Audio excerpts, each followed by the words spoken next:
Alright, Supreme Kaizen in the cut. Please don't mind the fit. I am deep in my traveling era, reporting live from a month in Thailand, living out here. I just wanted to share some downloads I've been having with you guys, and I think it's a very fitting title. Watch this if you've never left Western society. There's just a few downloads that I feel like you'd appreciate in terms of understanding the illusions of scarcity and lack that the Matrix, aka Western society, tries to impose on your mind. You know what I'm saying? I actually have some notes here that I wrote down this morning. These are just some life lessons that my Western mind has absorbed as a result of immersing myself in Thai culture. Lesson 1, gratitude versus worship. You lot. This is actually quite deep in terms of, I don't know if a lot of people would understand the difference between gratitude versus worship. A little bit about me. I'm on the quest for spiritual awakening, spiritual enlightenment. I feel like understanding and mastering the spiritual and mental planes of reality is the way the game of life is supposed to be played. It's transcending your karma, transcending your trauma to get to a place of not only spiritual enlightenment but financial abundance, and a creatively fulfilling life. That's how you make the best art as well.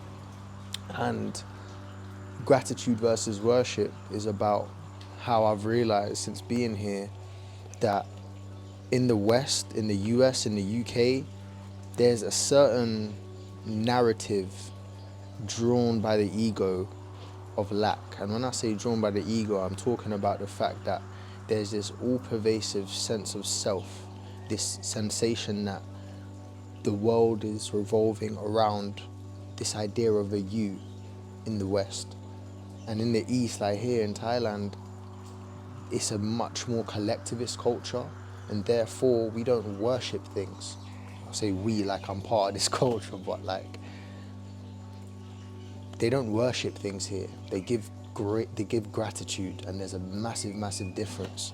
I actually wrote a beautiful Instagram caption the other day explaining this concept. Should I read it? I'm gonna read it. Babe, can I quickly use your phone to read the caption? And I'll bring it back. Thank you, darling. There's a massive energetic difference between worship and gratitude. Cool picture, right? Yeah, follow my Insta, blood. I've noticed what they call worship here is gratitude, and what we call gratitude in the West is worship. Worship is giving thanks to something outside of yourself and believing that you would be less without its presence. It could be a physical object, a person, God, your problems, etc. Whereas gratitude is giving thanks for life itself. True gratitude can only occur when you realize that the only thing you've ever wanted is a higher vibrational state of being, peace, abundance, and joy. But you've been programmed to attach those feelings to external objects and concepts like money and material success.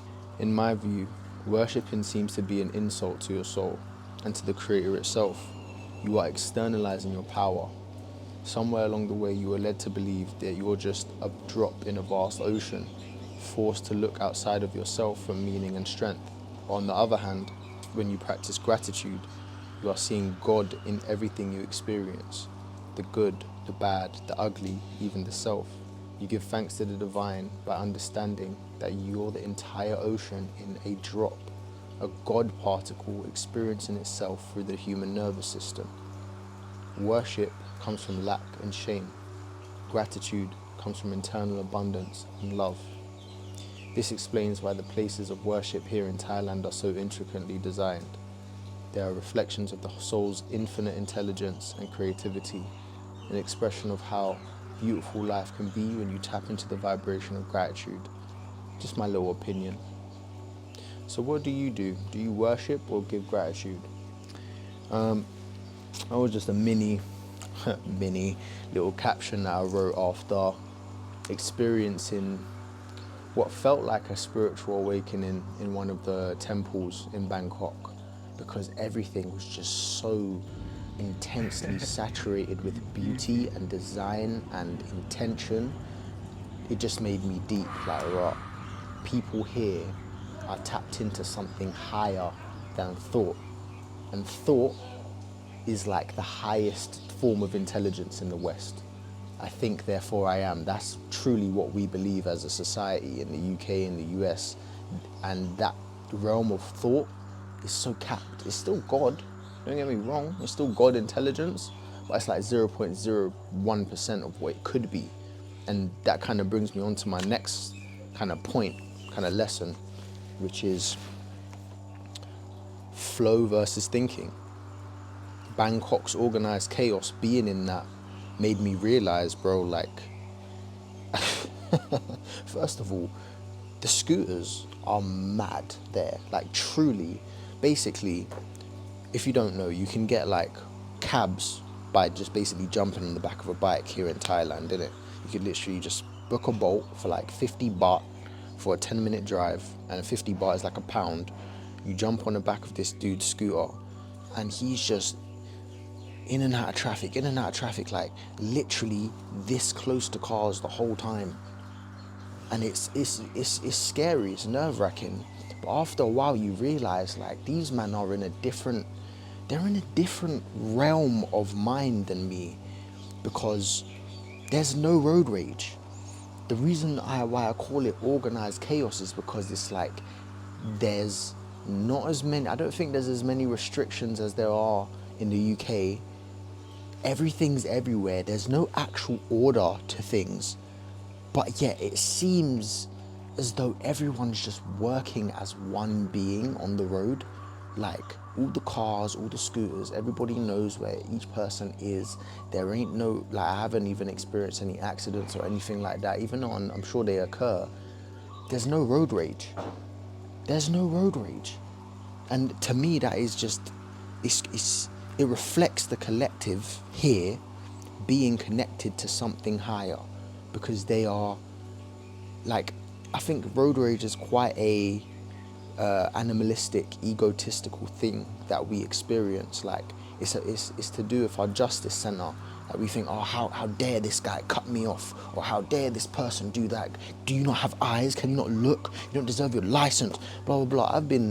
I'm not really a road rage person, but I've been in the car with some serious road ragers. Shout out mama. And it just made me realize, like, being constantly in this space and in this place where people will nearly crash and just look at each other and smile and laugh about it. It just shows the difference, that, like, there's this constant flow at play here that is not at play in the Matrix. And I guess it just shows me, being out here, that flow, what it truly means to be in flow, is more than a mindset. It's more than just like a button that you turn on and off when you work. Do you know what I mean? It's a way of life where people choose not to overthink and instead trust in the process. They trust in God because they understand they can't control everything. Even if you do have road rage, even if you do have anxiety, even if you are this person who can't surrender to not understanding things, it's like being that way doesn't help you in any way. It just adds this unnecessary layer of negativity and panic to your life that only serves those in power, because it's easier to control you when you're in that state. Isn't it? And then the last lesson, I think the most profound lesson, the most profound shift that I've realized here is abundance versus lack. And I think it kind of ties into the last two lessons as well, gratitude versus worship and flow versus thinking. Have you not realized that, like, there is a profound link between gratitude, flow, and abundance, and a link also to worship, thinking, and lack? These are two forms of consciousness that exist both in the West and in the East, but I feel like one is more predominant in the West than another. And it's designed that way because it's easier to make money out of people who, it's not just a money game, but it's easier to will a population a certain way when they are in worship, thinking, and lack, because they are cut off from the higher intelligence. And a little bit more on that, when I say abundance versus lack, I mean here in Thailand, I'm coming more and more to the realization that abundance is my birthright, as is yours, because you are part of nature. And you're probably thinking like, how did you get there? Like, do you know what I mean? How did you get to that realization just from being out in nature? Because being out in nature shows you that abundance is a byproduct of just living in alignment with the universal law. Trees create fruit, bear fruit, even if monkeys or like all the animals that eat the fruit, even if they don't get around to eating it, it drops into the ground, rots, and plants seeds again to create more fruit. There's more than enough to go around. There's more than enough food to go around. There's more than enough money to go around. There's more than enough ideas for you to get rich off. You probably have $1 million, £1 million stuck in your mind right now, just through lessons that you picked up, interests that you've delved into, qualifications that you have.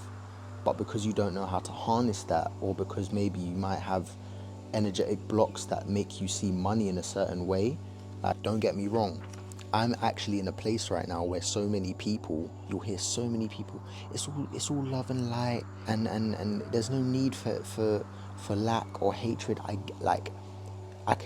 know how infuriating that must be to hear as somebody who may be financially struggling or struggling in any aspect of their life regarding abundance of love, abundance of health, abundance of money.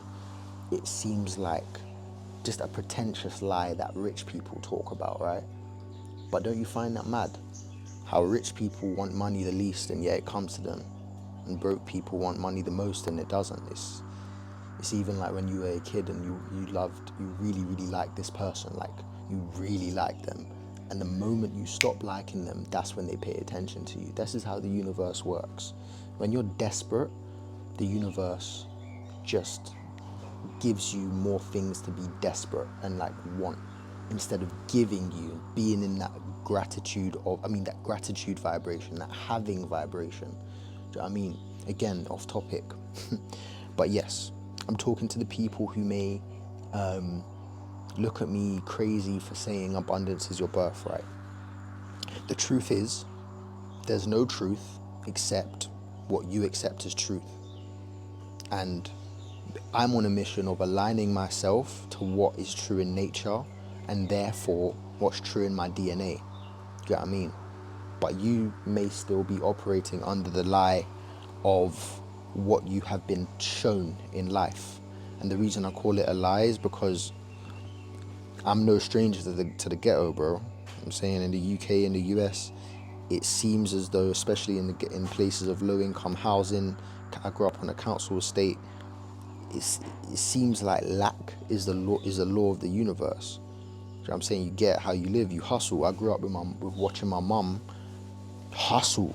I literally 3 jobs, extra work on the side, acting work on the side. You know, you hear it all the time. Money doesn't grow on trees. Like this is the mindset of the West.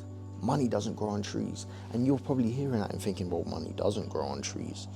Here it does. Here it does, blood.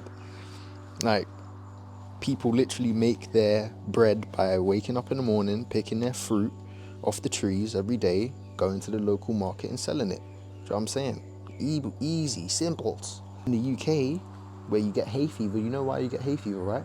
Because they don't allow female trees to be planted, because they don't want free fruit on the floor. They don't want rats. They don't want, you know what I'm saying? It just makes sense for them. But it also reflects in the people. People think, money doesn't grow on trees. There's not enough to go around. And it just perpetuates this lie of lack. When, like I said, ideas are fruitful, money is fruitful. You just need to align yourself with that frequency, with that energy of plenty. I have plenty, and therefore the universe will give you more to be plenty, will give you more to feel that way about. Do you know what I'm saying? Your brain, you already know this, man.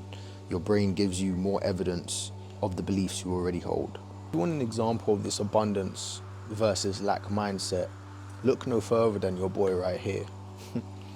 I was literally broke on my ass with like 2.1 million followers because I was deeply in this lack mindset, in this lack vibration of listening to the subconscious narratives at play that are telling me I have to, I'm not worthy of the following, I'm not worthy of money, I'm not worthy because I'm not working hard enough. I believed with all of my soul that I had to work hard in order to make this money. I couldn't allow it to be easy for myself until I got a mentor, and that mentor made me realize, wait, I have a skill that so many people desire. I can tell stories, I can grow an audience, I can maintain an audience. And like him speaking life into me like that, and him kind of highlighting my inner divinity and my worth in a capitalistic sense of, what I can offer to other people, it made me realize, like, this whole time I was always valuable. And like, that was the plan from the start, to help other people do that.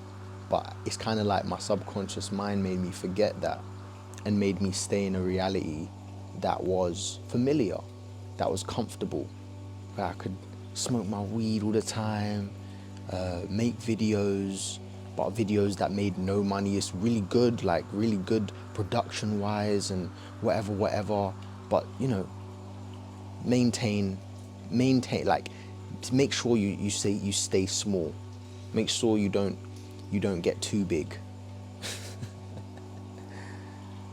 Now I'm a personal brand coach. Now I help creatives unblock themselves. And let's just say I'm financially alright, man. You know what I'm saying? We doing good, we in pie, traveling the world. If that sounds like something that I've always wanted to do, to create an authentic personal brand, tell your story, cultivate a magnetic audience, hit me up on Instagram, man. We'll make that happen. I'm not even joking. If I could do it, you can do it, because we all have a unique perspective of life. And I've just seen it happen too many times. So many people just shifting from old earth of fear and lack and scarcity to new earth of abundance, of opportunity and self-empowerment. So if there's one thing I want you to take away from this video, my fellow gods and goddesses, you must become conscious of your subconscious mind. Because if you don't, you're gonna call, what's that fucking Jung quote? I'm gonna put it on the screen if I can't remember it. If you align yourself with abundance, which isn't just a concept but a universal law, then, and if you actually believe in it, like delusionally you believe in that, like I do, then in my opinion and in my reality, the way it's just panned out, it will always work out that way. Your mind will, and your mind, which is the universe, your universe is the universe is the mind. That's why it's universe. It will always reflect that truth back, that abundance is easy. Do you know what I'm saying? But anyway, it was good talking to you guys, man. Can we just, before you go, can we just sit, clear our minds, take a deep breath? I hope you just didn't just watch me do a deep breath, bro. Take a deep breath, close your eyes. Thank you. And deep breath.